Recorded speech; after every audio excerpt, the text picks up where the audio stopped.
tomorrow and next tomorrow. Saturday, if you are not going, this is different for us. Okay. I have to start the class now.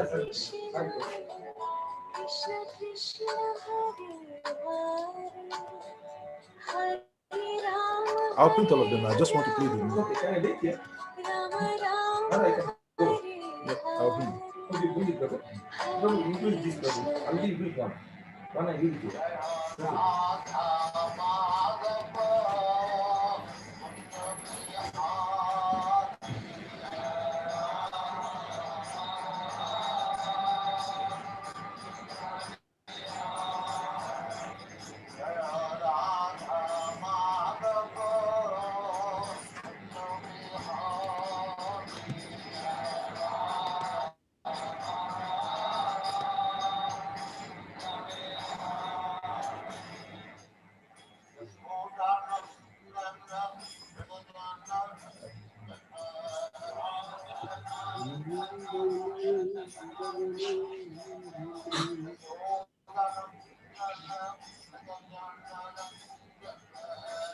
Okay.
Yeah.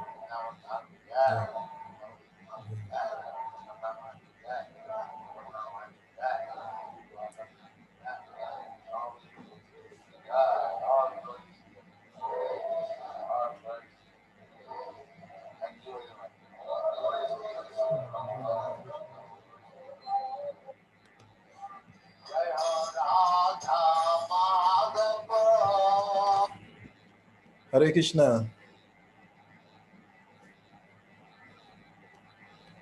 Hare Krishna, dear devotees.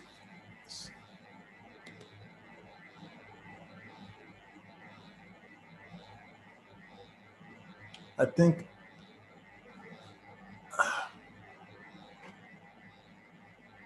it's like His Grace Mukunda Prabhu left.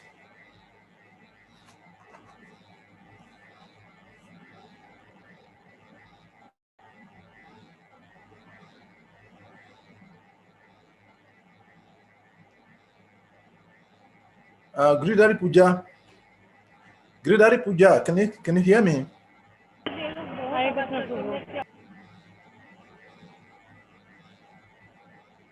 I can hear your voice. Unmute yourself. Hare Krishna, Prabhu. Hare Krishna. You need to unmute yourself. Giridhari Puja. Yeah, I can hear you. Okay. I've messaged Prabhu and Okay, he'll be Prabhu is back now. Hare Krishna. Hare Krishna, Prabhuji. Jai, Dandavat. My respectful obeisances, Aglishra Prabhupada, Aglishra Gurudev. Hare Krishna. Thank you for inviting me.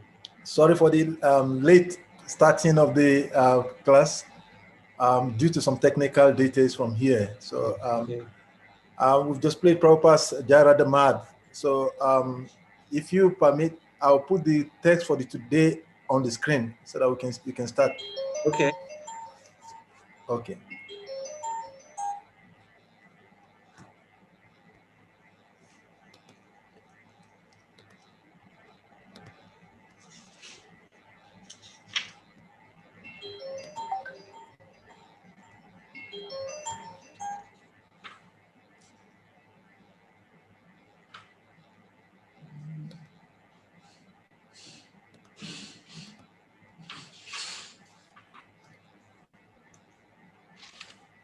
The Bluetooth device is ready to pair.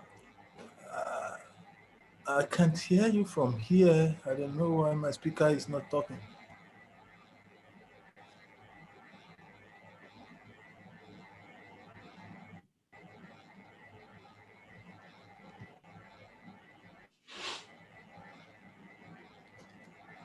Hare Krishna, Prabhu. I'm not hearing you from here. I don't know what's wrong with my system today. Okay, can you hear me now? Hare Krishna. I can hear you, Prabhu. Radhe Radhe. Okay. Hare Krishna. Okay, Are we all on I board? think I can hear. Okay. Yeah, I can hear. Go ahead. So shall we begin then?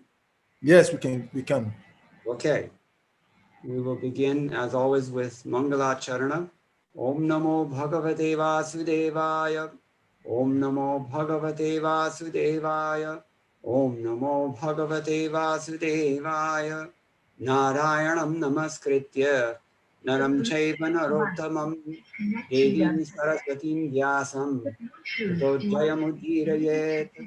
Nashtapraishu abhudreshu. Nityam Bhagavata Sevaya. Bhagavati Uttama Shloke. Bhaktir Bhavati Naishtiki. Krishne Swadhamo Bhagate Dhanamajnanadhikhe Saha Kalau Nashtotrashamesha Puranarko Dhunoditaha.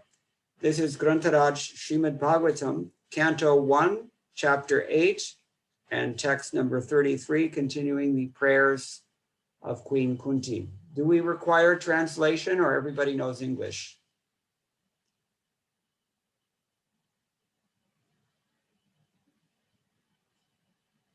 Okay, I'm not hearing. Everyone speaks English. They understand English. Yes, okay. Nigeria, everybody speaks English. Okay, so then I'll just recite the verse and then we can discuss Srila Prabhupada's purport and other comments on this very famous verse.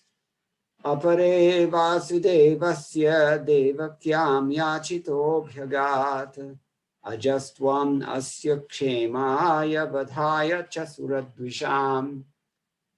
Translation.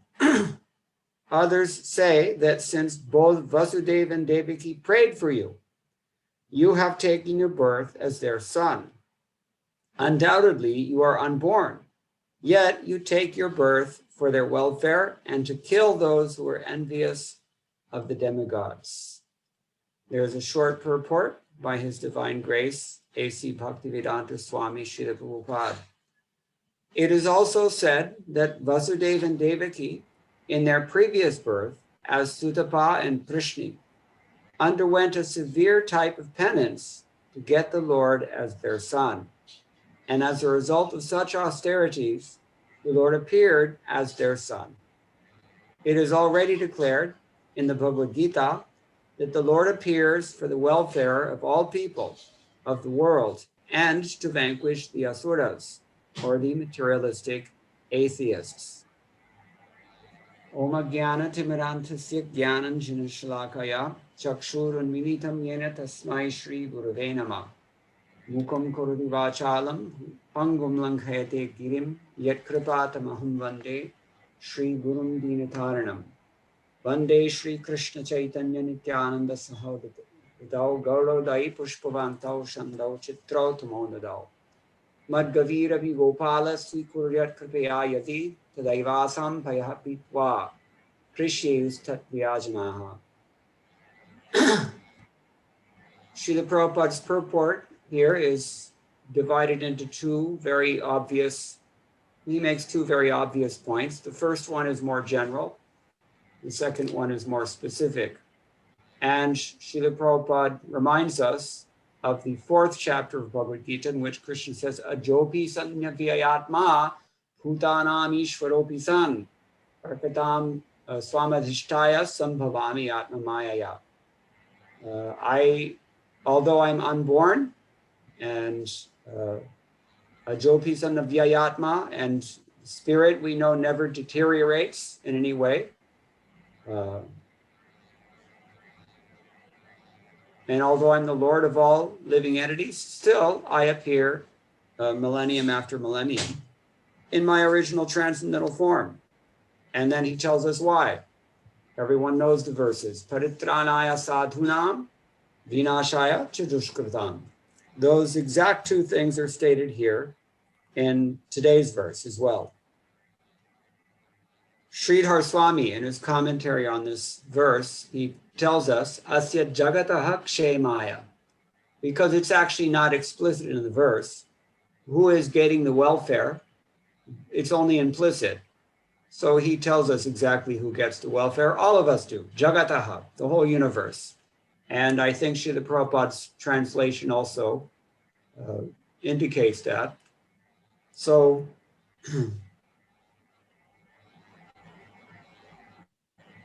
his purport indicates that. So he's included that point from Sridhar Swami in his purport. So then also he says that although unborn, the Lord took birth of Devaki, the wife or the bharya of Vasudeva. And the idea of sonhood, putratvam, is not explicit in the verse, but it should be supplied, Sridhar Swami says. Putratvamiti sheshaha. Who's putra? Obviously, Vasudeva and Devaki. So this is the obvious meaning. And he was previously requested by these two as Sutapa and Prishni. This is also something Prabhupada puts into his purport. Jiva Goswami doesn't comment on this verse, but Vishwanath Chakravarti Thakur does. He says, Aja eva tvamabhyagat putratvamiti shesha. Same thing that Sridhar Swami said. You, although unborn, you've taken birth, and the idea of sonhood is there. Same exact things, actually. He says everything that Sridhar Swami has said. Vishwanath Chakravarti Thakur here repeats. Previously in the form of Sutapa and Prishni, they asked the Lord to be their son, and so the Lord appeared for protecting the world. Asya means Jagatam, Asya, and for killing the demons. In Anand Vrindavan Champu, chapter 2, the Kavi Karnapur writes that the time for an appearance of the Lord coincided with the two internal desires of the Supreme Personality of Godhead. First, the Lord wanted to descend on earth to increase the fortune of Nanda and Yashoda. Also at that time, Krishna wanted to relish the sweet mellow of Sringara Rasa while enacting his worldly pastimes, so-called worldly pastimes. For these two reasons, the Lord appeared within material creation on Bhuloka, along with his parents, his friends, and other eternal associates. Due to their austerities performed in previous lives, Vasudeva and Devaki received the opportunity to momentarily relish parental affection for Lord Sri Krishna when he appeared before them in his form as Vasudeva. We know from Srila Rupa Goswami in his Bhakti Rasamrita Sindhu, as well as his Laghu Bhagavatamritam, that the Lord has different expansions. And the Vasudeva expansion is the form that Krishna takes whenever Krishna appears outside of Vrindavan. When Krishna appears within Vrindavan, he is in his own Swayam Bhagavan form as two-handed Sri Krishna. Vasudeva Krishna has 4 hands. And therefore we often find in temples outside of Vrindavan that even Krishna temples, the Lord appears with 4 hands. In Dwarka, the Dwarkadish Mandir, he appears 4 arms. Even in Mathura, the Lord in this Dwarkadish form appears with 4 arms. And famous Guruvayur temple as well, Lord Vasudeva Krishna, but he's got 4 arms. In Vrindavan, he only has 2 arms. And hopefully, if we have time, we'll talk about that. So the point is, they got momentary opportunity for parental affection. Maybe Devaki could feed Krishna with her breast milk once, and it was a matter of hours only, maximum, before the Lord left their company and went to Vrindavan. So Vasudeva and Devaki, although they got the benediction to have Krishna as their son, they did not get to relish the Lord's childhood pastimes. First 11 years of Krishna's life, he spent in Vrindavan, Gokula, Vrindavan, with Nanda and Yashoda.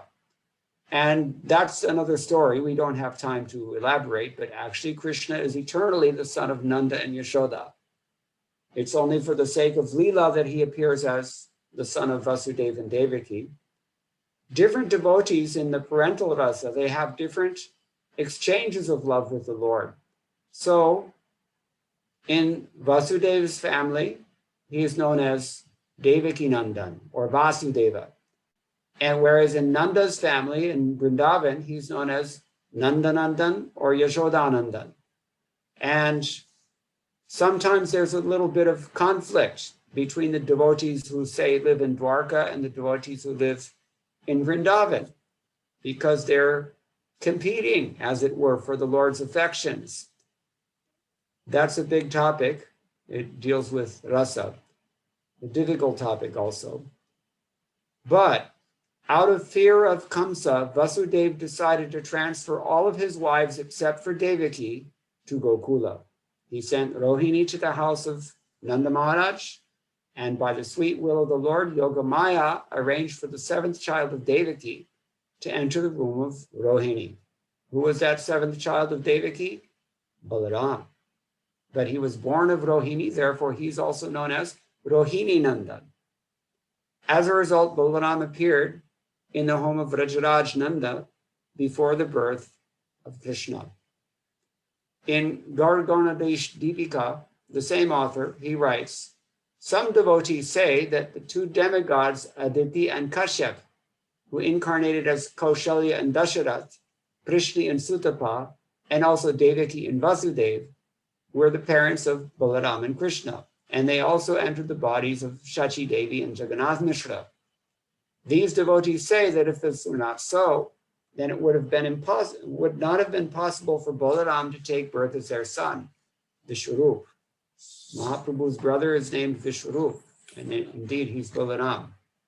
So Rohini and Vasudeva, the parents of Balaram and Krishna, they appeared during Lord Chaitanya's advent as the exalted Brahmin couple named Padmavati and Mukunda. Sumitra and Dasharatha were also present in the bodies of Padmavati and Mukunda. This is from Garganadesh Deepika. Okay, so now since we're talking about Vasudeva and Devaki in particular, how it's described here, that they were, as a result of their prayers, this is the point here, prayachita, they were ardently praying for the Lord to become their son, and so he did so. We find in the 10th canto, in this very chapter, in the 3rd chapter, of the 10th canto, verses 32 through 46, Krishna himself, on his appearance day, in the prison of Kamsa, before his parents, Vasudeva and Devaki, he narrates to them their whole past history that they were not even aware of. They only know that in this birth, somehow or other, Krishna took birth as their son. But they don't know the long, long history. And maybe we don't know so well either, so we'll read that. This is again, 10th canto, chapter 3, text 32. Shri Bhagavan Vacha Twameva Purva Sarge Puhu Krishni Swayam Bhuvesati Tad Ayam Sutapa Nama Prajapati Rakalmashaha. Back in the millennium, previous millennium, the Manvantara of Swayambhuva Manu, the Lord said, O chaste lady, you were born as Prishni in your previous life. And at that time, Vasudeva was a sinless Prajapati, and his name was Sutapa. So, Sridhar Swami notes here that in 14 verses, the Lord mentions the reason for his appearance in a four-armed form. Vishwanath Chakravarti Thakur says, it's not that I entered your womb only in this life. I did so in other lifetimes too. This is the point. You're a special person. You're not an ordinary worldly person. So during the Swayambhuva Manvantara, you were known as Prishni. And Ayam refers to Vasudeva in that verse. So Sanatana Goswami writes that delighted by their speeches, by their prayers that Devaki Vasudeva offered to the Lord upon his appearance, the Lord speaks by addressing them with a special deep affection, especially his mother. To console them, it seems he's praising them in return for everything that they've said about his appearance, and so on. So Sati, he calls her a Sati. This means chaste woman. He wants to express that she was steadily devoted to her husband since she was Vasudeva's wife time after time after time. That is apparently Krishna's standard of chastity. Not just one life, but many lifetimes. You're not leaving your husband. So this is what he implies by using the word sati in this verse. And Vasudeva, for his part, he's described here as akalmasha, sinless, in the sense that he had no attachment and no hatred. Raga dvesha. We find that people are attached to so many things in this world, but even if somebody is unattached to things in this world, sometimes they have hatred. There are things that they don't like. That's called dvesha. So akalmasha, according to Vishwanath Chakravarti Thakur, means that this Sanatana Goswami means Vasudeva was free from these tendencies. You can see the character of those who would be the parents of the Supreme Personality of Godhead.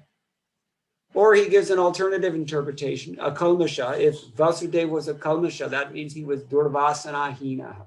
He was freed from any durvasana. Vasana, what does that mean? It's another name for it is samskars. What drives us to behave the way that we behave? Why do we want the things that we want? Why do we do the things that we do? Why do we think that the way that we think? Why do we hold the values that we hold? This is all the results of samskara, or your previous impression from your previous lifetimes. It's also called vasana, that thing which impels you to act in a particular pattern of behavior. And here he says that for Vasudeva to have been a kalmasha means he didn't have any bad vasanas at all. No kusamskars or bad samskars. He was devoid of that. So these were the most appropriate parents that could be found. Jiva Goswami says, same thing. Baldev Vidyabhushan says the same thing. So Krishna continues in text 33 of the 10th canto, chapter 3. When Brahma ordered both of you to create progeny, the two of you completely restrained your senses and performed the topmost austerity. And here Sridhar Swami Sanatana Goswami, points out, sanniyamya, the word is used, sanniyamya, means samyak niyamya, to completely control. What are you controlling? Indriya gramam, the whole set of all of your senses. Sarvani eva indriyani. So somebody can control his tongue, but he cannot control his genital. Somebody else can control his anger, but he cannot control whatever. We all have so many anartas. Here the words are used indriya gramam, which means that Vasudeva and Devaki both, they not only completely controlled their senses, but they controlled all their senses completely. Therefore, the word is used here paramam as well. So,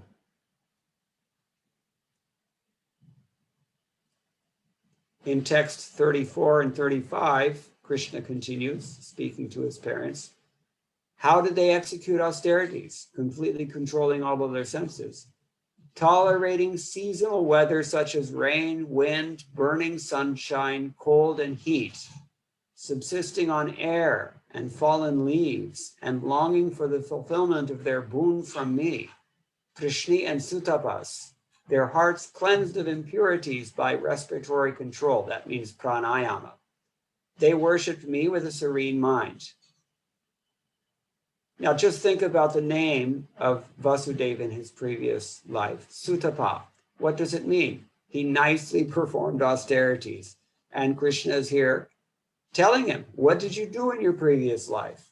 To see me standing in front of you right now, this is what you did. All these things.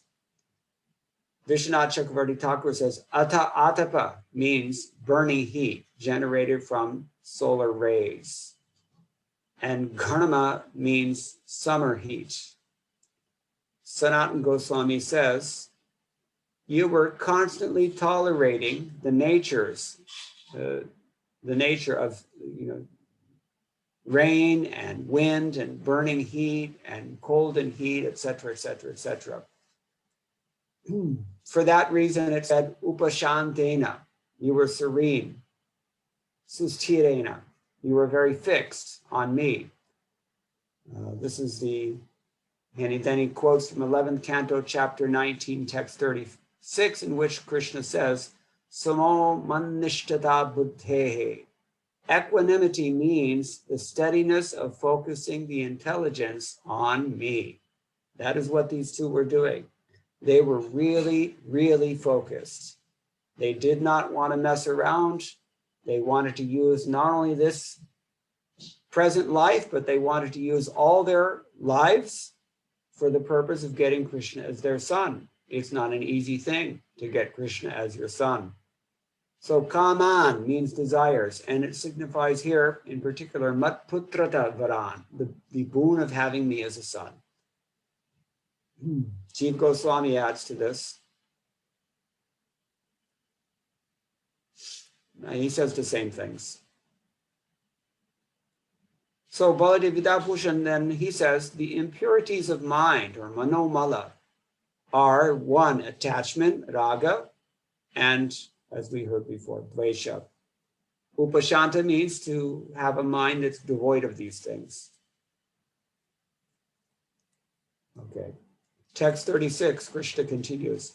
Both of you whose minds were fixed on me were doing very arduous austerities. They were harsh in that way for 12,000 celestial years. We get nervous if we have to sit for an hour in a class or for 2 hours chanting japa in one sitting. But these two devotees were sitting for 12,000 celestial years, not human years, celestial years, years of the demigods. So the word is used in the verse, madatmanoho, which means matchittayoho.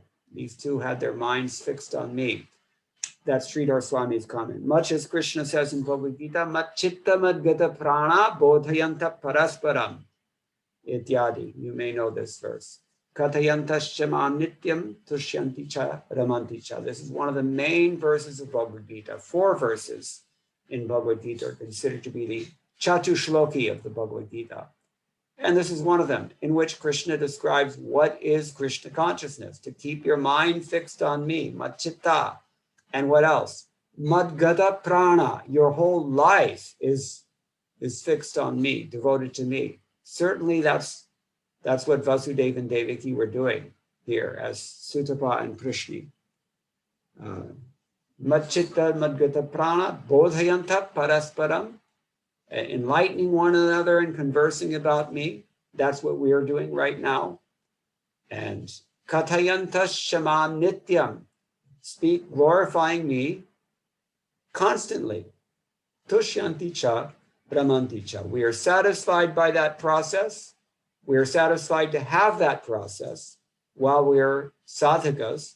And even when we become perfect in Krishna consciousness, Brahmanti cha, then we relish that thing, really. This is the two different things going on.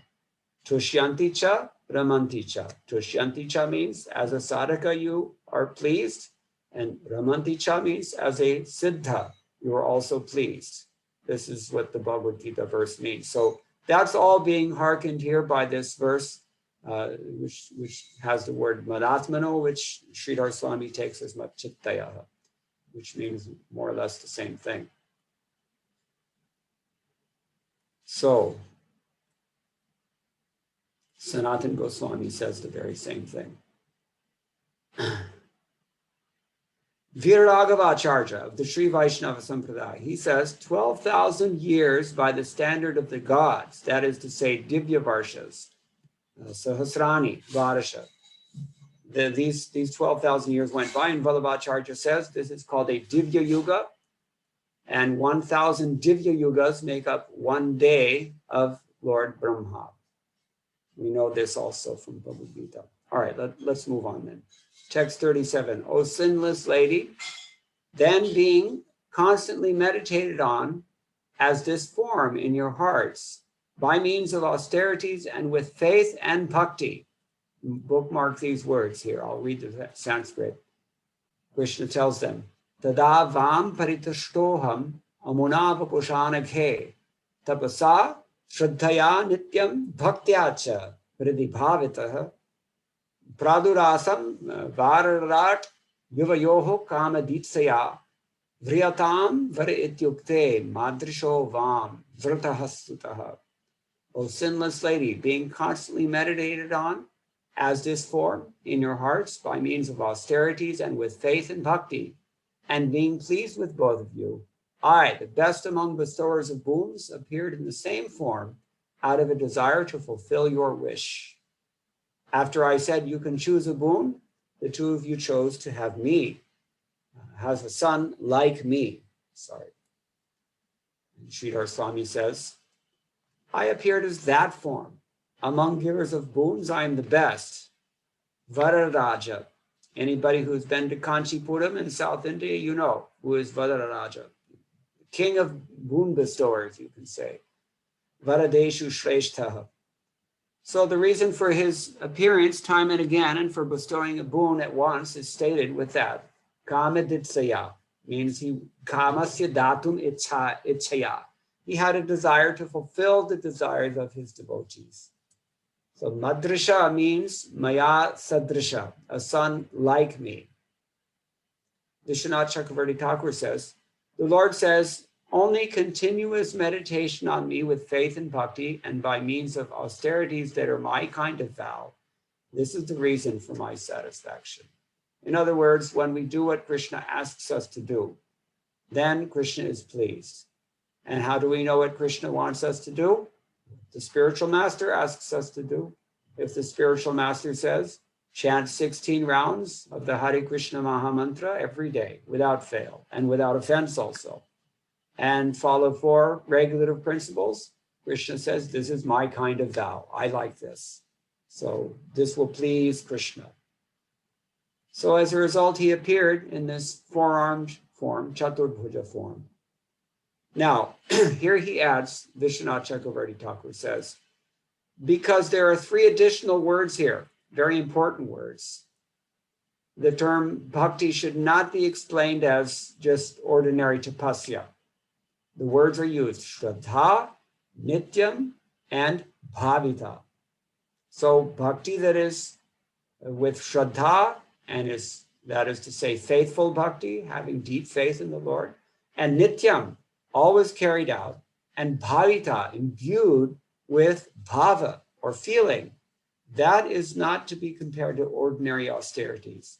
It's not just by drilling your respiration, pranayama, or eating leaves, you can please the Supreme Personality of Godhead.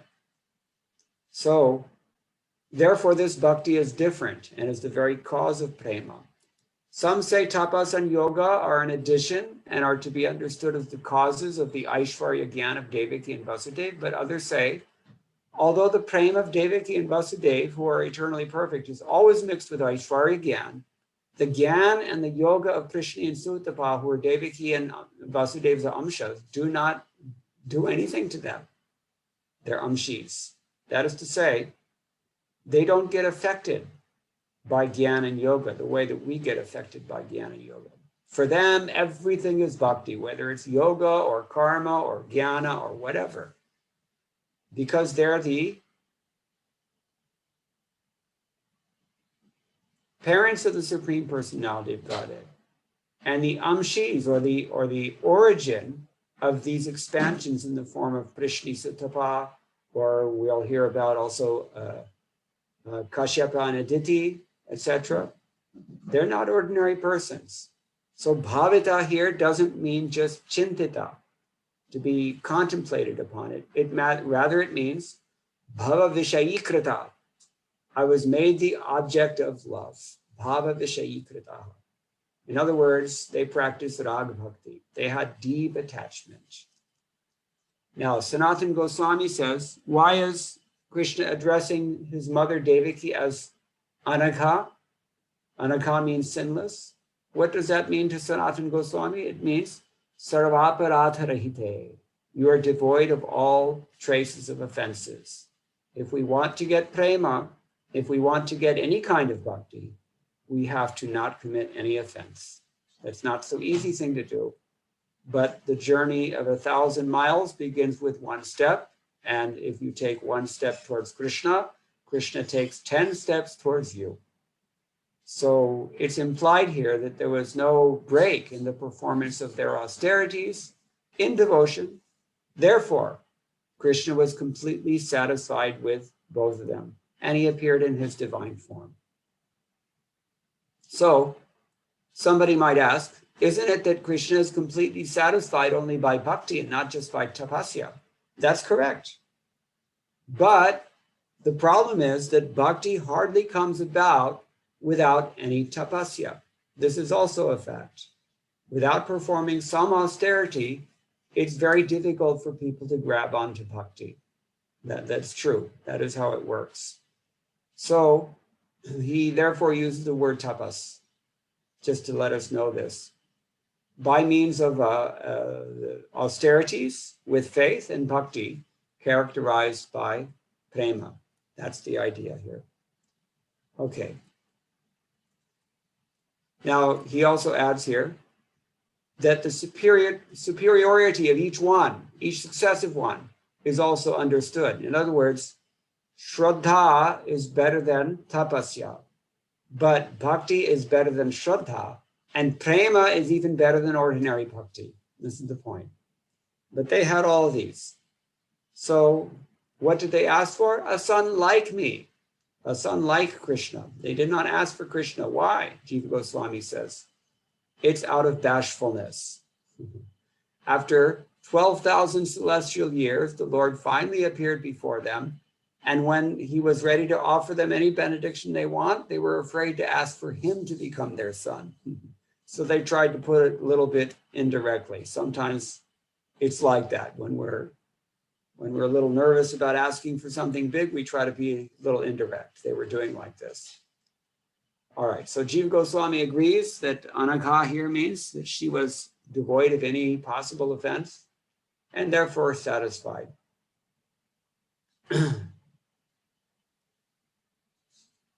So he adds, faith in the ninefold sadhana bhakti occurred because of the performance of austerities for Krishna's satisfaction. And bhakti characterized by 9 kinds occurred because of faith. Due to that bhakti, I was constantly attained in the heart with effort. And then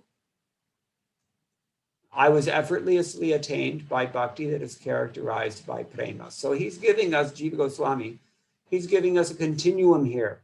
First, where there was tapasya. When you perform tapasya, then you get faith. This is the great gem with which we can purchase the holy name, faith. So if you want faith, think about tapasya. Do something that you don't want to do, but that you know is good for you.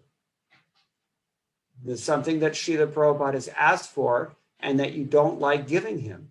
Do that thing. Why? That will give you faith. You will find that faith comes out of nowhere. That's mercy. And when you have that faith, then you can apply yourself to sadhana bhakti with faith. And that sadhana bhakti eventually becomes prema bhakti. We know from the teachings of Lord Kapila Dev, 3rd canto, chapter 25, text 25. Shraddharatir bhaktir anukramishyati. Anukramishyati means kramashaha, step by step, beginning with shraddha, faith, and ending all the way with rati, prema bhakti. This is the step. So, he also adds here, Jiva Goswami, that it's understood that Vasudeva and Devaki's bhakti only consisted of contemplating him as their son. They would not consider anything else. They were so focused like that. And therefore, Amunavapusha, he came in that form that they were, Etena Sri Krishna Kena Vapusha. He came in the form of Sri Krishna upon whom they were meditating. I was attained in your hearts as this form known as Sri Krishna. Therefore, I was satisfied in any way, and hence I appeared because of that very thing. So, Srinath Pandit is a lesser known commentator on Bhagavatam. He says, Krishna speaks, I appeared in former times as that form, the forearm form. Now this form is made manifest for the purpose of your remembrance. You chose to have a son like me. Okay. Now someone may say, Krishna may say, wait a minute. In a past life, you just wanted a son like me, and now you want me to withdraw this form. But it's even better than what you asked for. You asked for a son like me, and I'm giving you myself, me, directly, but in my forearm form. So what's going on? We'll find out. Let's go on to the next verse, text 39. Ajushta gramya vishayao anapatyao chitam bhati navrathe apavargam me mohitao mamaya. Although you were a married couple, you were ajushta gramya vishaya. I don't know how to translate that. I've not seen a satisfying one yet. Let's see if we can find this in the DBT edition. One moment.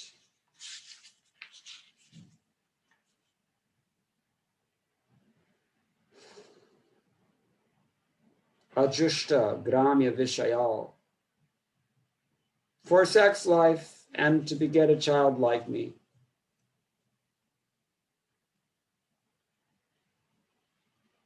So Prabhupada says, being husband and wife, but always sonless, you were attracted by sexual desires, for by the influence of Deva Maya, transcendental love, you wanted to have me as your son. Therefore, you never wanted to be liberated from this material world. Sex life is not itself an end in married life. It's always about children. This is the point. The more pious we become, the more we appreciate this. And certainly Vasudeva and Devaki, who had restrained themselves very strictly, more than we can even imagine, for 12,000 celestial years, certainly they were not interested in ordinary gramya vishaya. What do people do in the gram, in the village? They were not interested in that. Ajushta means they had no enthusiasm for it. Jush means joshana. Josh, as we say in Hindi. They were not interested. They didn't take pleasure in that sort of thing. Bewildered by my magic, neither one of you asked me for liberation. This is what he says. Okay, so Vishwanath Chakravarti Thakur explains that. he points out in the 10th canto, chapter 8, text 43, it said, Vaishnavim yatanon mayam putra snehamayim vibhuhu. That all-pervading Lord expanded his magic, which belongs to Vishnu and consists of affection for a son. So, mayaya, the word is used in this verse, mayaya, by the magic or by the illusory power, we might say, maya. By magic imbued with affection for a son, both of you are made to be amazed by the bliss of relishing that very thing. Sanatana Goswami says the reason for not choosing liberation is that they did not experience mundane sense gratification. They didn't ask for liberation because without renunciation, they didn't experience sense gratification, and so liberation also did not appeal to them.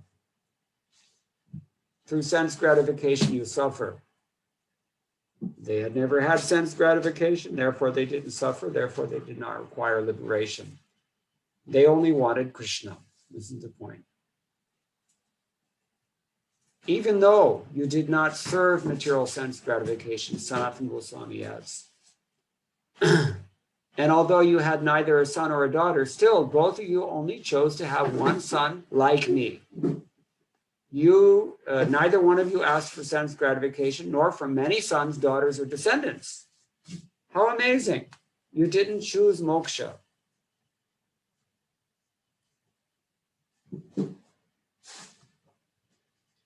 The reason in all this is amohitao. You were not bewildered by Mahamaya. Instead, you were bewildered by me. With this, it's stated that liberation is accepted by one who is bewildered by Maya, but they weren't bewildered by Maya. Jiva Goswami says, with such bhav towards me, neither of you, both of you did not only disregard the production of another son, rather, although you were qualified for liberation, you disregarded that also. Even though it had come at hand by my grace. Krishna's in front of you, offering you anything you want, and you don't want anything. Okay.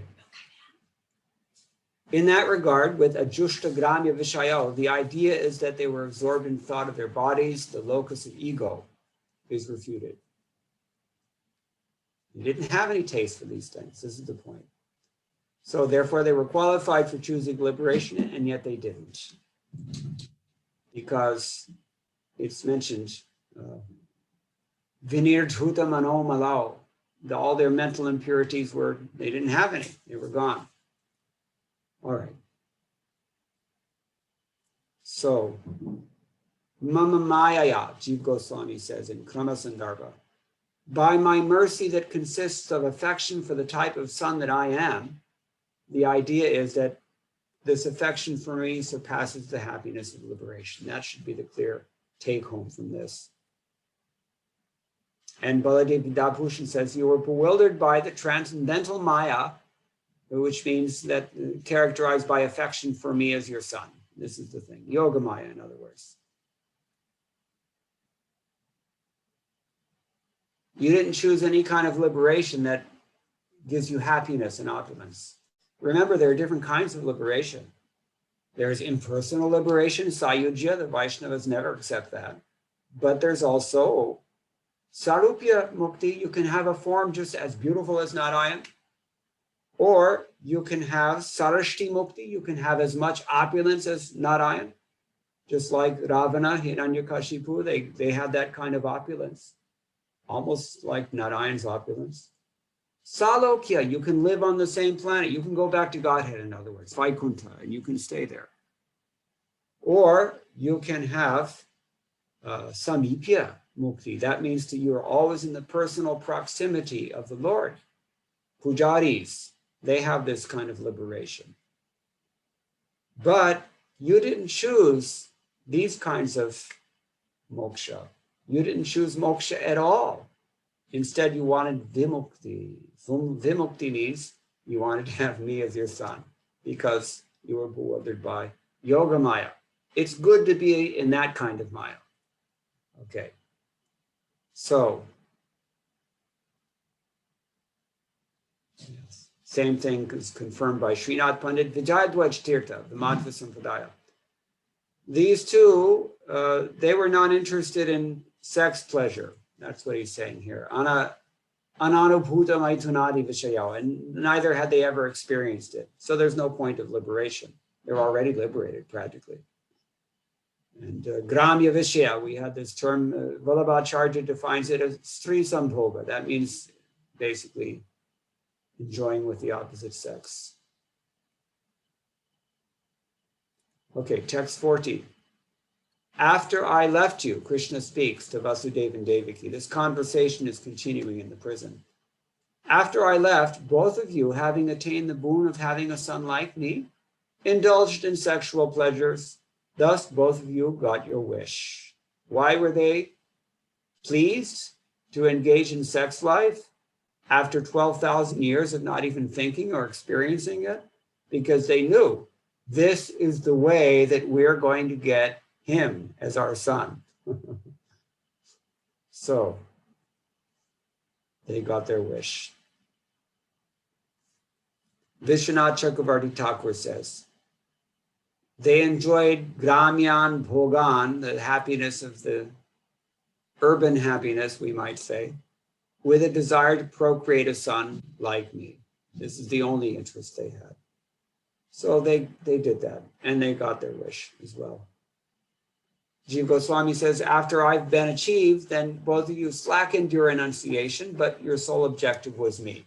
And as persons whose minds had bloomed in Krishna consciousness, you obtained objects also with the desire for the proper setting for procreating a son who has my characteristics, etc. Text 41, Krishna continues, not seeing anyone in this world who is similar to me in terms of good temperament, magnanimity, and other virtues, I became your son, known as Prishni Garbha. Remember, we're talking about Sutapa and Prishni, the previous incarnations of Vasudeva and Devaki. But Krishna is narrating their history to his present father and mother, Vasudeva and Devaki, in the prison house of Kamsa.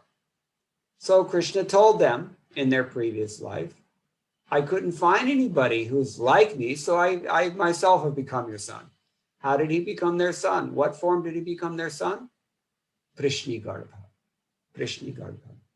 Here Vishwanath Chakravarti Thakur, he quotes from 11th Canto, Chapter 5, Text 26, Vishnur yajna Prishni Garbha sarvadeva urukramaha vishakapir jayantascha urugaya itiryate. In Treta Yuga, the Lord is glorified by the names Vishnu, Yajna, Prishni, Garbha, Sarvadeva, Urukrama, Vrishakapi, Jayanta, and Urugaya. So this Prishni Garbha is the incarnation of Lord Vishnu in the Treta Yuga. And we'll hear more about this in a moment.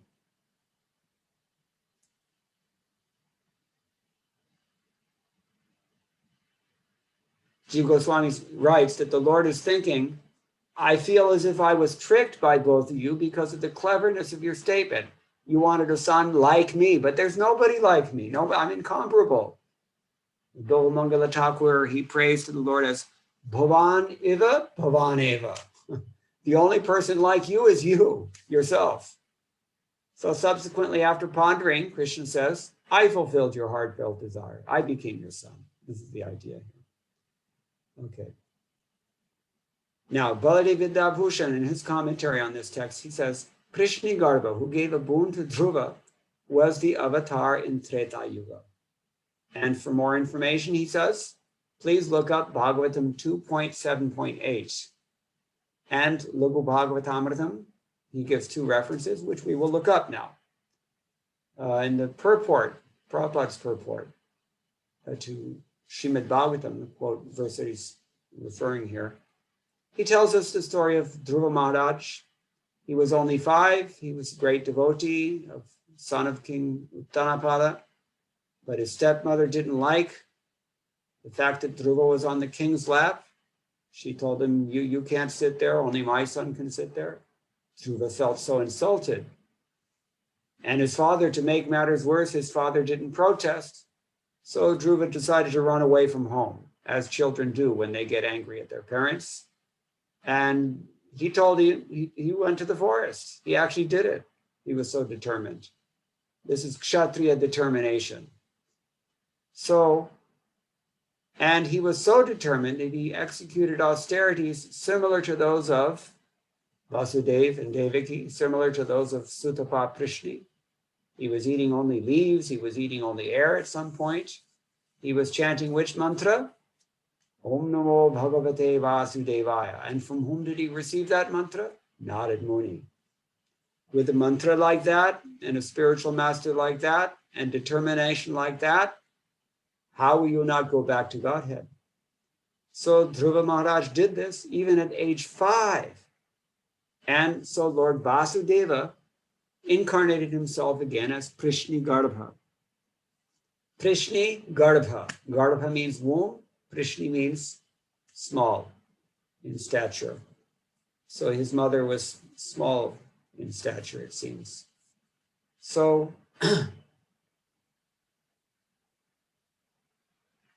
anyway, that's the Dhruva story. So the Lord, Prabhupada writes, the Lord incarnated himself as Prishni Garbha just to satisfy his pure devotee. And Dhruva Maharaj achieved this perfection simply by chanting the hymn after being initiated by another pure devotee, Narad Muni.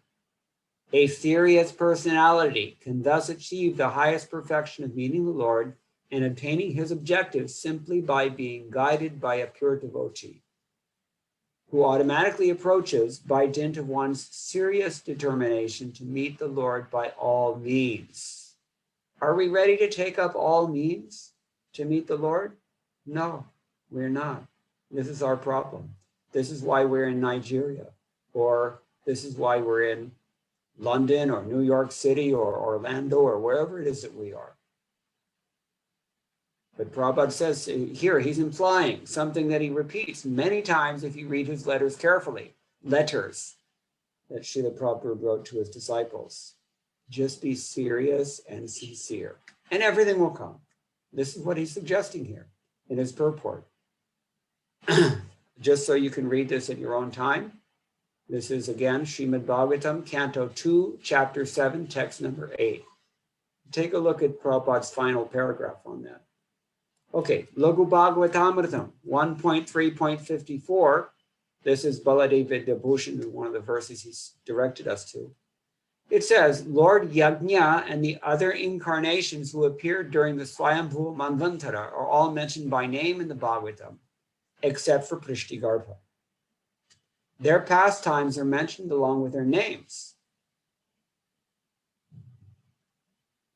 except for Prishnigarbha. However, the second and fourth cantos do contain descriptions of an unnamed avatar who favored Dhruva during Swayambhuva Manu's reign. The blessing of Dhruva is not associated with any other avatar of this Manvantara, and therefore, by Parisheshya Nyaya, that is to say, the logic of seeing no other possibility, we can conclude that this blessing must have come from Prishnigarbha. If you're wondering how it is that we say Prishnigarbha appeared to Dhruva, that's how we know. And then here it says also, anyway, he's listed again. His second Lagu Bhagavatamritam quote referred to us by Baladev Vidyabhushan confirms the same thing. Now, it says there that among the Vaibhava forms of the Lord, Prishnigarbha is one of them. There are 21 of them. Prishnigarbha is one of them. And in case you don't know, Prabhava and Vaibhava forms of the Lord, they reveal less and more of the Lord's glories, respectively. So Vaibhava incarnations, they appear and manifest more potency than the Prabhava incarnations. So what are some of the others aside from Prishnigarbha? We get Kurma, Narayana, Naranarayan, that is, Varaha, Hayagriva, etc., like this. All right, so let's go on. Are we out of time, or can we go on still? You have to tell me. Krishna, you can go on still for that. Okay. If you're interested, I can go on. There are maybe five more verses of this section. Upendra, who is known as Vamana since he's small, went from Kashyapa into Aditi. That is yet another lifetime when I was your son. This is Krishna telling his parents, Vasudeva Devaki. So in other words, he's saying, look, I've told you, this is not the first time that you're doing this. I'm coming to you every life after life after life, every time. So before you were Sutapa and Prishni, and you were also Aditi Kashyapa, and I became your son then, as which form? Vamana. Vamana, the dwarf Brahmana. Okay, Yes, so which part of the Bhagavatam you are reading now? 10th canto, this is what 10th chapter? canto, 10th canto, Okay. chapter 3, and we're reading texts 32 through 46. This is Krishna speaking to Vasudeva and Devaki in the prison on his birth in front of his parents, Vasudeva and Devaki. He's just telling them, what is your past history? So I'm going through that section and looking at the Acharya commentaries on it. So he's told them about their previous birth as Sutapa and Prishni, and now he's telling them about their previous birth as Kashyapa and Aditi. Now Vamana took birth as the son of Kashyapa and Aditi. Vamana's another name is Upendra. Upendra means little brother of Indra. That's one way to look at it, because he was a younger brother of Indra. But another way to look at it is Upa Indra, somebody to whom Indra is junior. Indrasya Upari, in other words, he's above Indra. That's another way to interpret it, and we find both definitions are in Shastra. One is from Harivamsha, the other is from Laghu Bhagavatamritam. All right, now, Brahma had cursed Kashyapa to be born as a cowherd on earth because somehow or other Kashyapa had stolen cows from Varuna. And so he was cursed to become Vasudeva. That is from Harivamsha, the Mahabharata. So Aditi also became Devaki, as per Vishnu Purana 5.2.9. Ditir Deva Garbhatvam. Her name, Prishni, is explained. Prishnir Alpatanao, because she had a small body. That's from Amarakosh. So Prishni Garbha means nothing but the child of Prishni. And that Prishni Garbha appeared before Dhruva. All right, let's move on. Once again, in this third lifetime, that is to say, as Vamanadev, I was born to both of you in the same form. That my word is true, O virtuous lady. In other words, in case she's doubtful, trust me.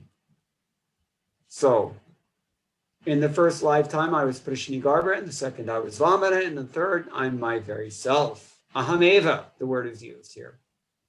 It's myself only.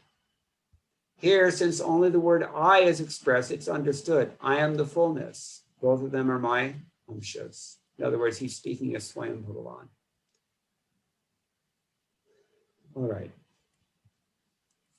Prishni and the others, they are expansions. Devaki and Vasudeva are the originals. This is the point. And he calls her again here, Sati. Last time she called her Sati, it meant she was chaste. This time, according to Vishwanath Chakravarti Thakur, Sati means Kovide, O intelligent lady. And that definition is based on Amarkosh, famous dictionary. Many Sanskrit words have many meanings.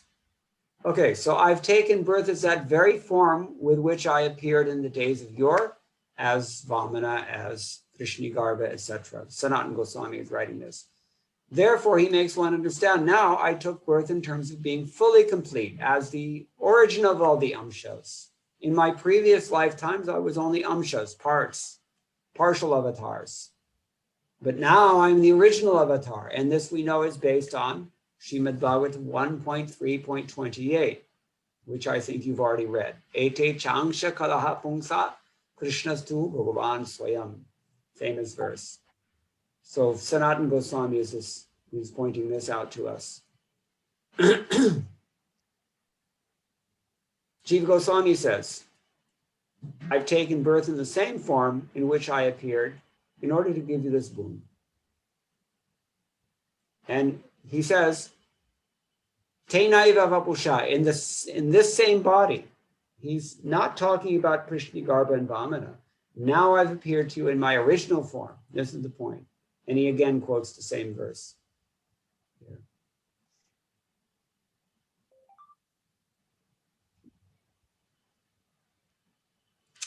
In other words, he explains in Kramasandarbha, at first it was an appearance as Prishnigarbha and then as Upendra, but in the third lifetime, he has appeared as himself.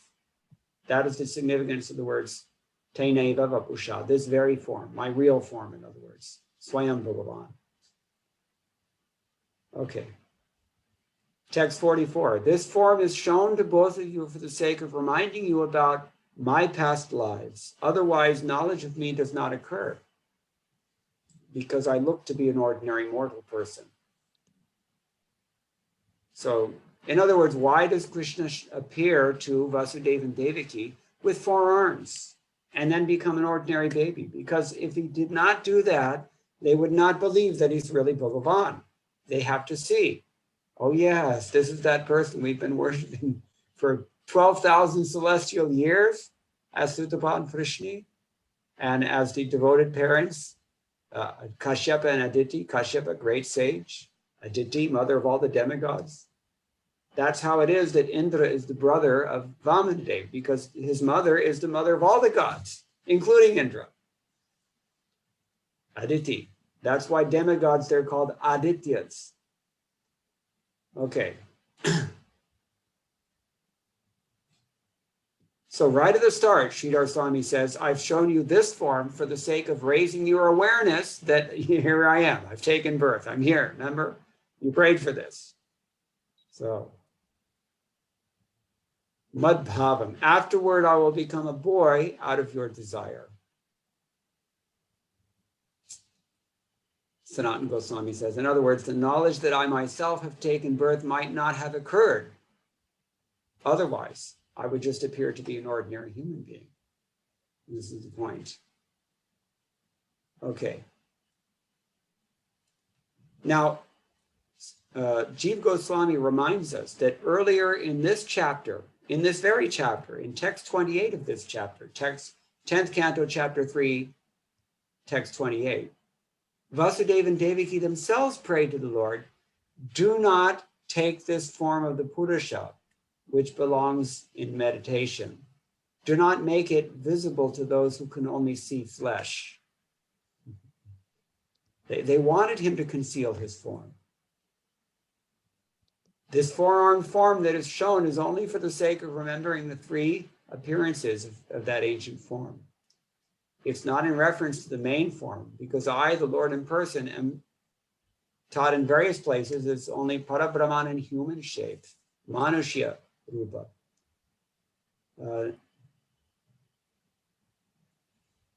Martyalingena, the word is used. The secret form of Parabrahman in human shape, whose characteristics are like those of ordinary humans, having 2 arms and so on. So I'm having fun now in terms of having a 4-armed form and a 2-armed form. I didn't show that shape, the 2-armed form, in the first instance, although it is actually my real identity. This is the point. Okay.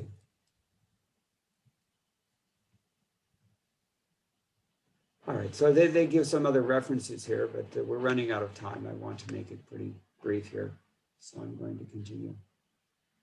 Now we go to verse 45, 10th canto, chapter 3. Krishna continues speaking to his parents in the prison, continually loving me as a son and contemplating me as Brahman. Both of you will reach my supreme destination. So this requires some explanation, and Sridhar Swami gives us that. Vasudeva and Devaki might ask, well, okay, if you're pleased, then why do we both keep taking birth? And so therefore Krishna speaks this to reassure them, you're not going to take birth again. You're coming straight back to Godhead after this time. Vishwanath Chakravarti Thakur says, after concealing the fact that Vasudeva and Devaki are Nitya Siddhas, he gives them bliss by assuring them of success while only making known their state of being sadhakas in order to increase their prema. In other words, he's not going to remind them of his godliness, and he's not going to remind them of their eternal perfection. He wants to maintain the drama of being the ordinary son of these struggling devotees, sadhakas. So he says, my first pastime is that I will go to Gokula, and after 11 years, then you will both attain that state, that gati, in the direction of Mathura. But now you're going to have to experience separation from me. In other words, what's he saying obliquely here is that you're also going to get me back again after 11 years, but I have to spend my childhood with. He doesn't even mention the names of his parents. He doesn't want to disturb their minds. They don't even know at this point. Vasudeva still didn't know that his son Krishna, was actually the son of Nanda. He didn't know this. Okay, so the idea is that both of you who are instantly affectionate with parental affection or to the Supreme Lord, you're going to go to the manifest pastimes. This is the point. And Sanatana Goswami says, both of you being affectionate will go to my place, which is attainable and which is more eminent than anything. In other words, they're going to go back to Godhead. This is his point. So there are many, many different ways that they look at the statement of the Lord. What does it mean? It seems as if he's just telling a couple of devotees that they're going back to Godhead, but it's very deep meaning and many, many different ways of looking at it. We just don't have time to discuss all of it. But Jiva Goswami says here that it should not be thought that Vasudeva and Devaki are merely sadhakas, merely practicing devotees, nor should one doubt that they will attain the Lord again. Because in the Kartik Mahatmya of Padma Purana, it says, Etehi Yadava Sarve Madgana Eva Bhavini. Oh, emotional lady, all these Yadavas, they're all mine. Similarly, in Uttarakhanda Padma Purana, he says, just as Lakshman and Bharata did, and just as Sankarshan and others did, so the Vaishnavas leave their own abodes and take birth on earth with them according to their will. Then they return with them to their abodes, which are eternal and eminent. Vaishnavas do not take a material birth, nor are they bound by karma. And 3, the established authority of a multitude of references, such as mantras and Janmashtami celebrations and methods of puja, etc., they all reiterate or substantiate the fact that both of you are eternally liberated. When we offer sacrifices to all the Lord's associates as well. This is what Jiva Goswami is describing. So, in this verse he says, even after all that, there is no requirement of an outstanding sadhana in attaining me. The requirement is the same as before, but attaining me happens automatically. They have this eternal putra bhav. They have this eternal attitude that the Lord is their son. That cannot be taken away from them. Okay. I'm going to skip ahead now and just finish up this section.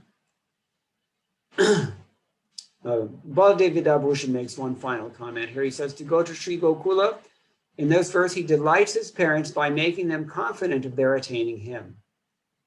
He's telling them, in effect, I'm going to Gokula for some little while, for a few years. After that, you'll get me when I come back to Mathura. But now you'll have to experience the separation, so don't feel too dejected. He's softening the blow. It should not be explained that by devotion, by bhakti to me, both of you will attain liberation. That is not the understanding. It's not like that. They're eternally liberated. Vasudeva is the avatar of the Shuddha Sattva itself.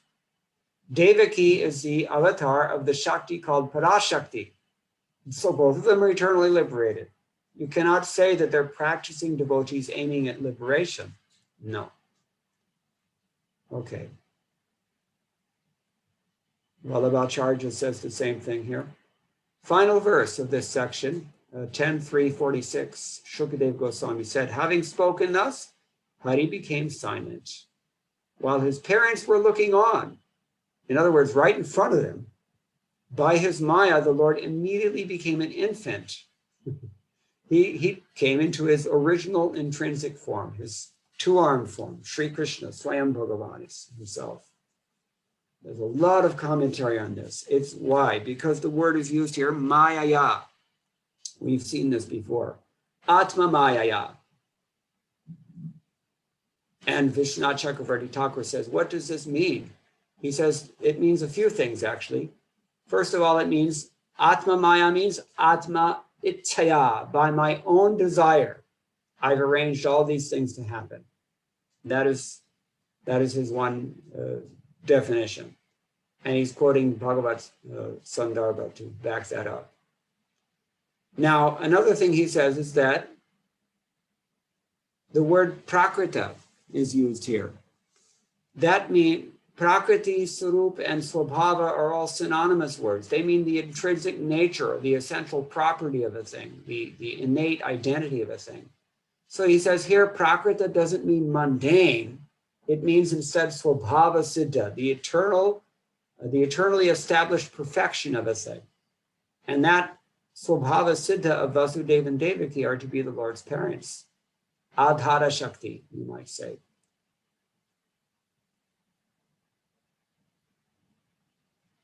To see the Lord as an ordinary boy and to see his parents as ordinary parents, that is rejected by so many shastras, which he gives here. He's quoting from 10th canto and other places, but in the interest of time, I'm just going to summarize. Sanatana Goswami says, for his part, he's explaining, Atma Maya means Atma Tulyaya Mayaya. In other words, Satchit Ananda Shakti Visheshena. By the Maya that is non-different from me, as good as me. In other words, Yoga Maya. That's his view of it. Or it means Nija Sahaja Kripaya, by my innate mercy. Atma Maya, because the word Maya also means mercy, believe it or not, in Sanskrit. So either way you can take it. By my spiritual potency, by my, which is as good as me, or by my own innate compassion, he says, I'm going to do all these things with you. You're going to come back to me, etc., etc., etc.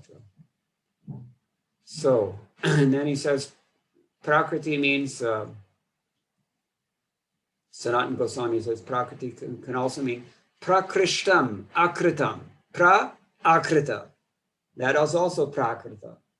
Means to have a very excellent form. Yeah, this is my excellent form.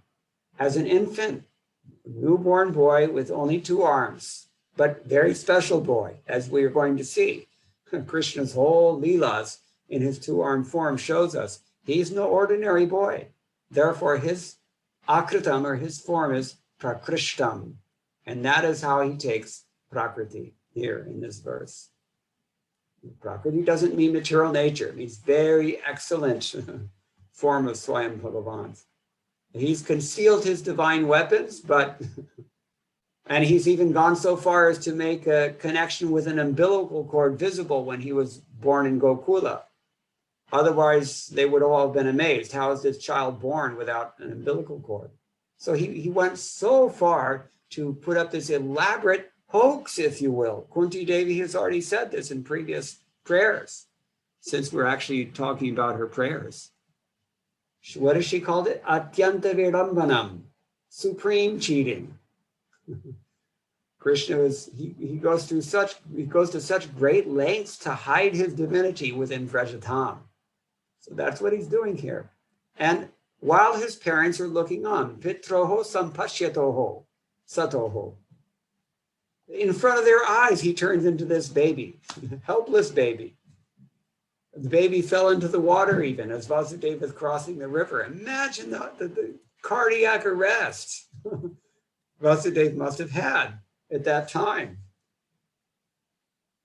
Being aware of his son's identity and against all the odds, taking his boy across, and then the boy disappears in the water somewhere, and it's all on Vasudeva's head to find him somehow.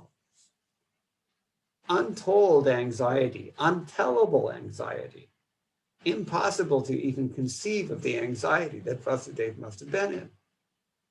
First, he was born only as a two-armed form. Then, for the sake of enlightening his parents about his lives, he became this divine form with two arms.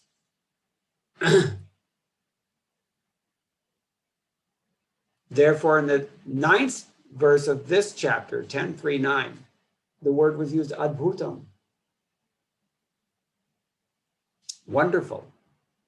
And then he became this prakrita form, prakrishta akritam form, amazing form of the Supreme Personality of Godhead, Swayam Bhagavan. What happened after that? Jiva Goswami says, after speaking thus, Hari, by whom his name is made known by his removing and concealing that four-armed form, he became silent.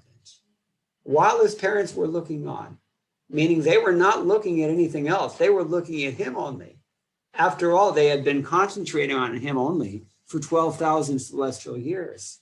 They're not going to space out now. Sometimes when you go, like I've been in Srirangam, I went, Tirupati also, famous temples. Believe it or not, conditioned souls are so habituated in their distracted habits. Even they finally, after waiting hours to get darshan of Lord Balaji, then they space out and start looking at the other. And the pujaris sometimes have to give them a slap just to wake them up and say, hey, Bhagavan is right in front of you. So his parents were not like that. They were focused on Krishna.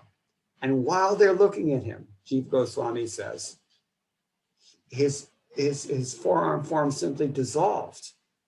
And in its place, he became this smiling two-armed infant with a most attractive form. Avishkrita Shaishavaha.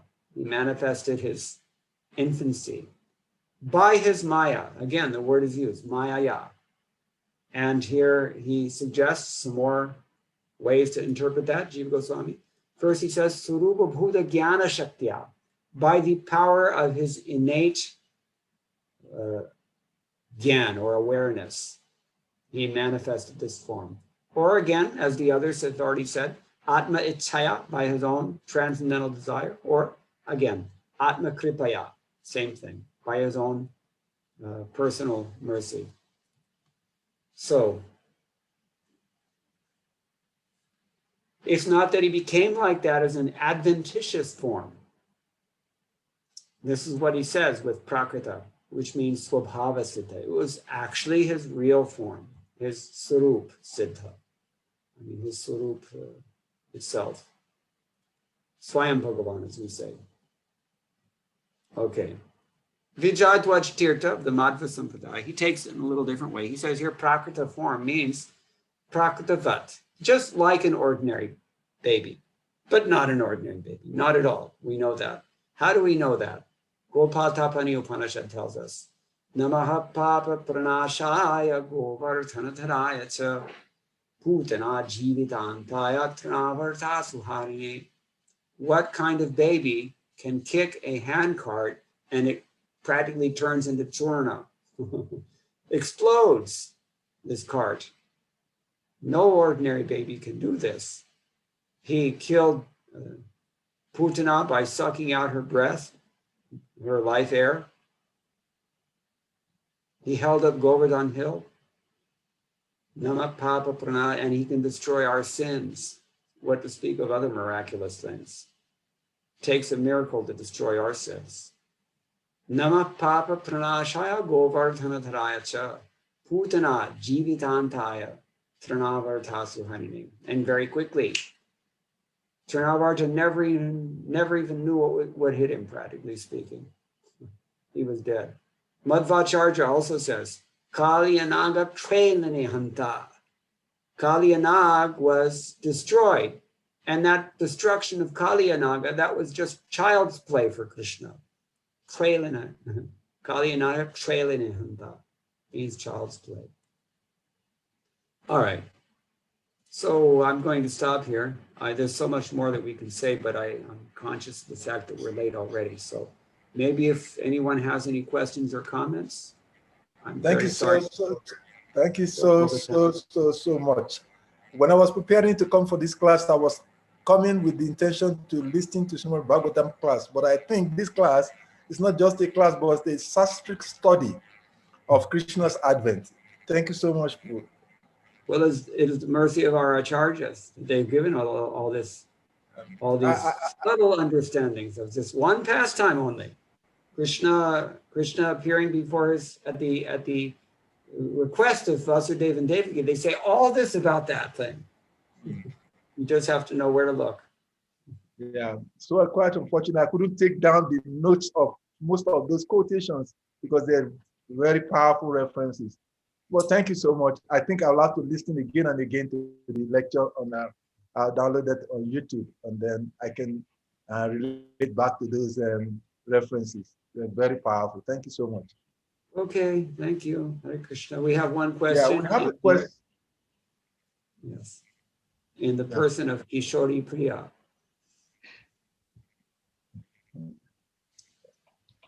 I didn't get the proof. We have one question from Kishori Priya. Yes. I was going to mention Kishori. Kishori Right. asked a hand up. Please, Kishori, please stand it. Go ahead and ask a question. Hare Krishna Prabhuji, Dandavat Pranam, all glories to Srila Prabhupada. My question, you had mentioned about Devaki and Vasudev being, they were born before as Kashyapa, Aditi, and also Prishni and Prishni and Sutapa. What about Nanda Maharaj and Yashoda? They seem to have gotten the highest status. And what did they do to get that? Like what's tapasya and who were they? Well, how much time do you have for an answer? You can go ahead.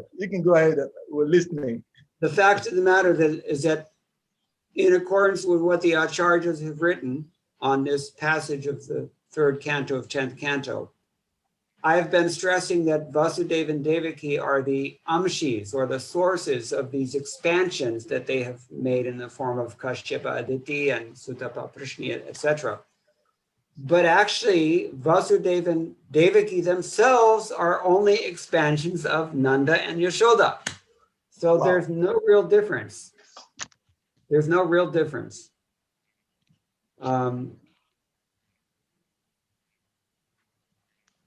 In Gokula Vrindavan, the original form is there as Nanda and Yashoda. And in Mathura Dwarka, Nanda Yashoda's expansion is Vasudeva and Devaki. And in the heavenly planets, the expansions of Vasudeva and Devaki will be Kashyapa and Aditi. And similarly, Sutapa and Prishni in that Swayambhuva era. They're all the same people, but they have their expansions. And how this works, we cannot compute it in terms of known laws of physics. It doesn't really work. It's something like, we say Tulsi. There's so many different Tulsi plants, but they're all one person. It's not so easy to figure these things out. But we know from Shastra, these are the statements. They're all the same. The ontology, their ontological identity is only one. That is Nanda Yashoda. But for the purpose of Leela, they expand. And first expansion will be Vasudeva Devaki. Just as Krishna expands from his Swayam Bhagavan form, he expands into his Vasudeva feature. So his parents also expand into their Vasudeva feature, corresponding Vasudeva feature, you can say. And that is Vasudeva Devaki. And similarly, when Krishna expands into his Vaibhava Asta feature as Vamanadev, so they expand into their Vaibhava Asta feature as Kashyapa Aditi. And when he comes as Prishni Garbha, so they also, Prishni and Sutapa. So how do we then explain that he tells them that you'll be separated, because then they're not separated? Philosophically, from a philosophical point of view, they're not separated. Emotionally, they're separated. That is the function of Maya. There are two things always. There is tattva, that is, we can say maybe ontology, and then there is rasa. So they're two different things. You know that Krishna and Vishnu and Ram and Vamana, they're all the same. That's okay. Still, you have to have only Krishna. We have all respect for Vishnu, no problem. Narayan, Ramchandra, Narasingha, everybody, we're good. We can worship them. But everybody has a particular form that is a special place in their heart for him only. That's how it works. And you cannot get them to reconcile on that platform. And, you know, the thing is that the exalted love of Nanda and Yashoda is so high that they cannot even accommodate ontology. They can't even go there. The favorite example of this is when Krishna gives his mother a direct revelation of his universal form. What better way to prove to someone that you are God? And yet still, it does not faze her. She just blips it out and says, anyway, he's my son. I mean, I got to feed him some milk. She just won't even go there. She has no capacity to go there. That is the glory of Vraja Prema, which completely short-circuited the mind and intelligence of the great student of Brihaspati named Uddhava. Uddhava's very, very intelligent minister, prime minister, you can say, of Lord Krishna, Dwarkadish in Dwarka, but his intelligence was completely short-circuited.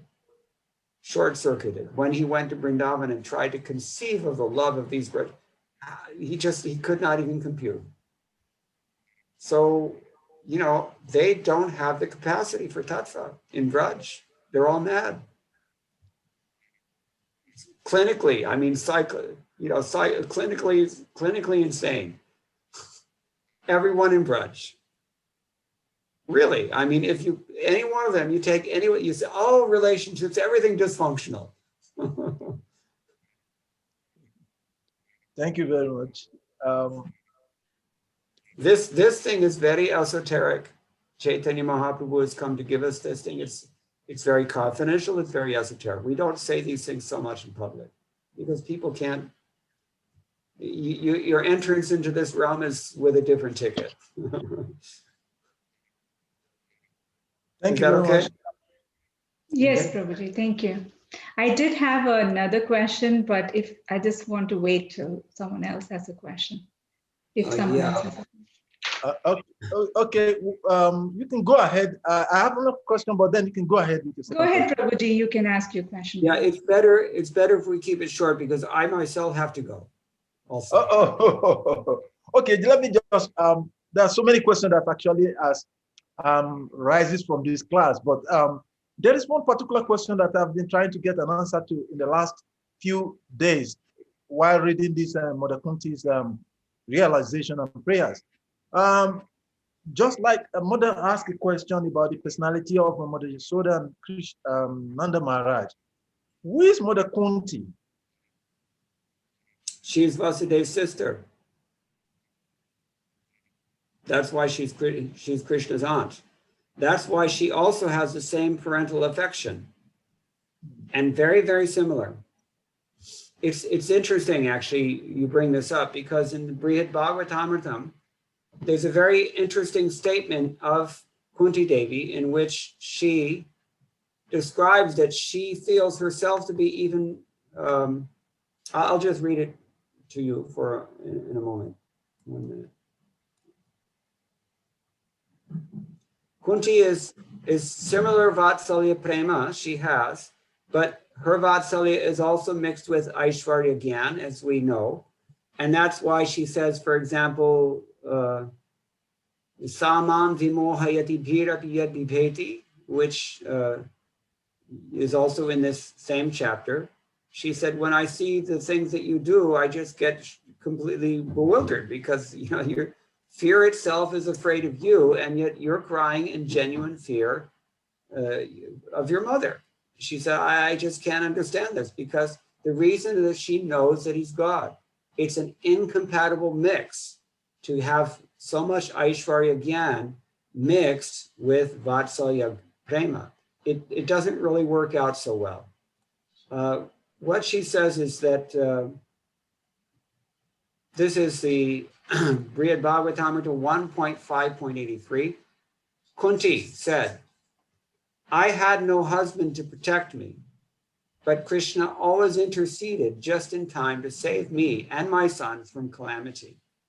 From this, I understand that Krishna's mercy on me was special, greater even than the mercy on his mother, Devaki. Gopi Pranadana Prabhu has, or rather Sanatana Goswami has elaborated on this in his commentary on that verse. He's quoting these previous verses from Bhagavatam, first canto.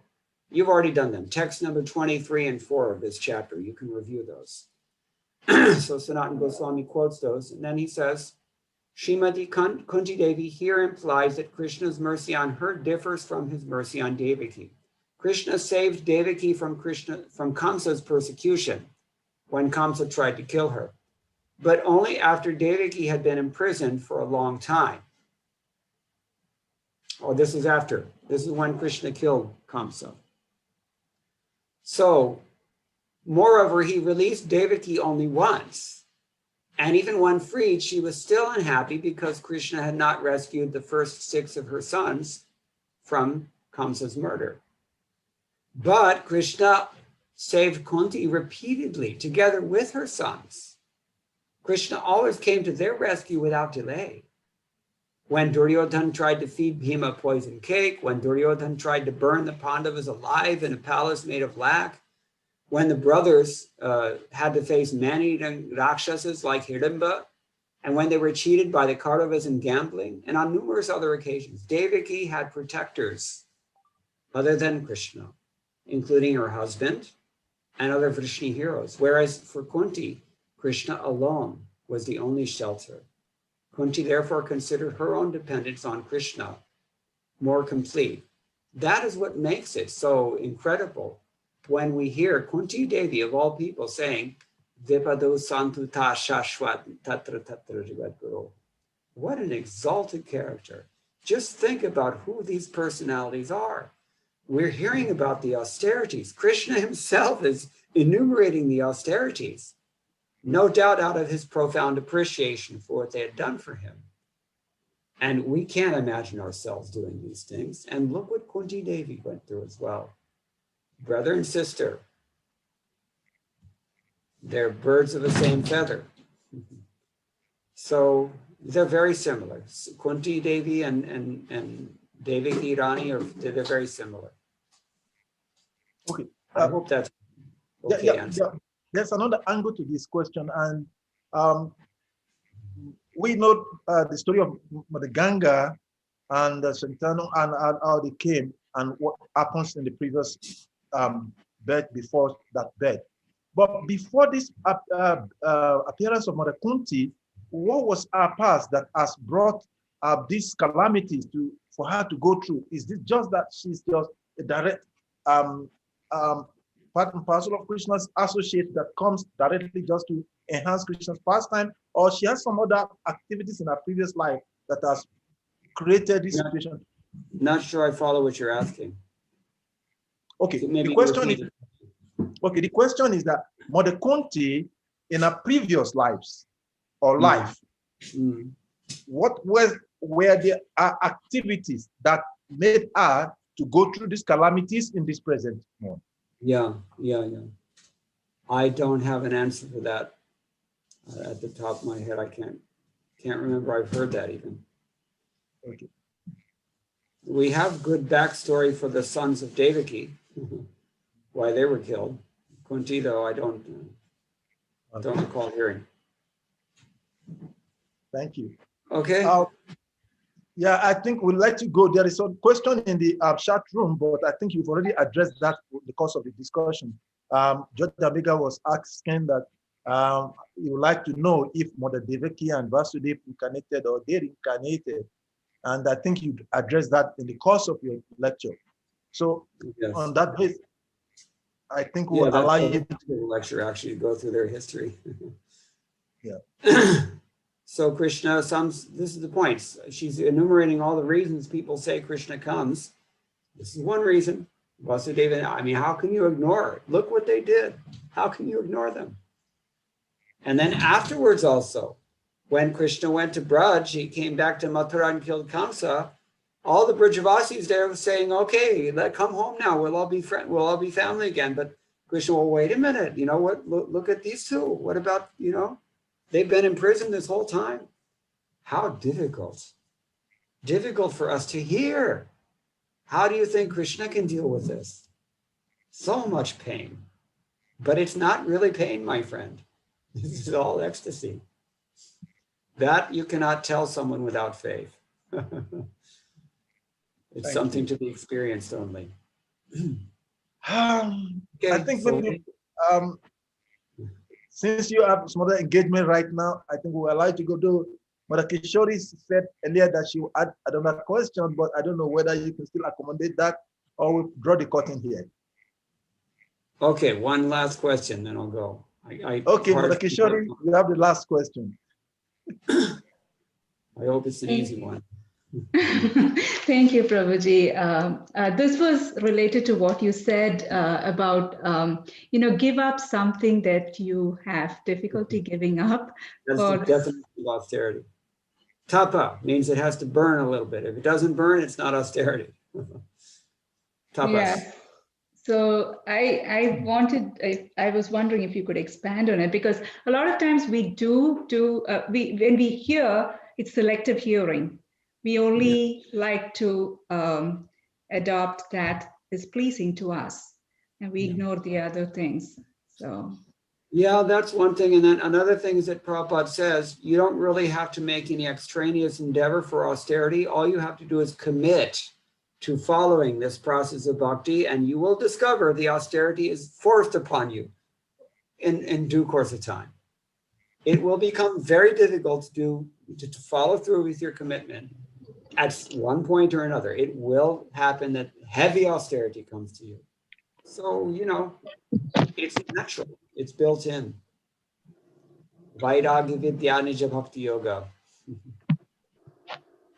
Okay, that's a short answer. I mean, I could elaborate ad infinitum, but it's time to go. Thank you, Prabhu. Okay, thank you so much. We are very grateful for your coming onto this platform, and we're looking forward to have you here again in a very short time. And we hope that when we call upon, you will be willing to come and give us your association again. And maybe I'll save my other question till that time when you come, because I wanted to hear about Srila Prabhupada's pastimes from you, because whenever we had an opportunity to meet, it's a rare opportunity that COVID-19 has given us, that we have to meet so many of Prabhupada's disciples, direct disciples on this platform. So, but maybe I'll save that question till when you come next again. So we can, okay, thank you very much. It's a great honor. All glories to Srila Prabhupada. I request all devotees to please kindly unmute and Hare Krishna, Hare Krishna, Krishna Krishna, Hare Hare, Hare Ram, Hare Ram, Ram Ram, Hare Hare. Hare Krishna. Hare Krishna. Thank you.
Hare Krishna, Hare Krishna.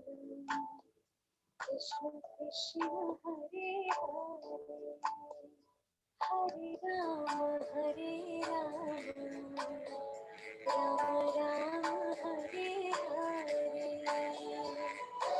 Krishna Krishna Krishna Krishna Hare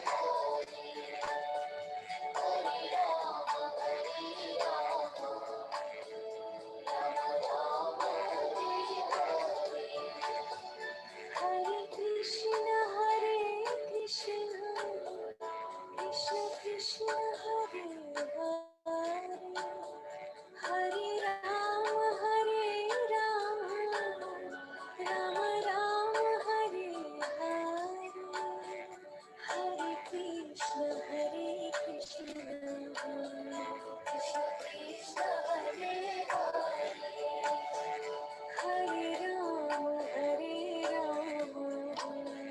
Rama Rama Hare Hare Krishna Krishna Krishna Hare Hare Hare Rama Rama Rama Hare Hare Krishna Krishna Krishna Krishna Hare Hare Rama Rama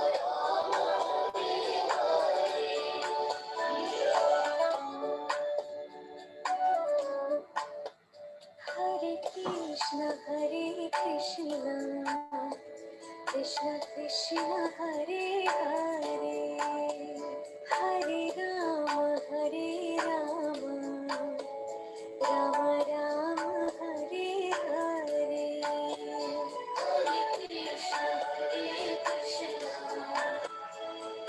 Krishna Hare Hare Hare Rama Rama Rama Hare Hare Hare Krishna Krishna Krishna Hare